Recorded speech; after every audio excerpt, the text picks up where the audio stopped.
Përshëndetje, sot do të përgatisim pengjir, ose ndryshe siç i thoni në disa zona revani. Kjo është ëmbëlsira ime e preferuar e fëmijërisë dhe përgatitet shumë thjesht. Do të rrahim fillimisht 10 vezë. Do të hedhim 10 lugë me sheqer. Do të rrahim të dyja së bashku derisa të formohet një masë kremoze, njësoj si në video.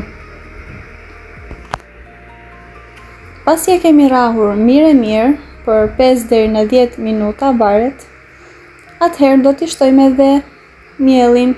Do t'i hedhim 10 lugë miell, 2 lugë niseshte dhe një pluhur ose fryrës.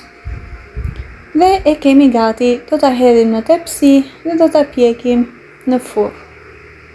Është kaq e thjeshtë si që ju përmenda më parë, do t'a pjekim në 180 gradë për gjysmë ore deri në 40 minuta. Sipër do t'i hedhim edhe sherbetin në këtë mënyrë. Pra sherbeti përgatitet 1 kg sheqer edhe 500 ml ujë. Dhe del një shije fantastike. Mos nguroni që ta provoni sepse është një recetë shumë e thjeshtë dhe shumë e shijshme. Ju bëf të mirë. Faleminderit që më ndiqni, ndërkohë mos harroni që të bëni like dhe subscribe për video të tjera si kjo.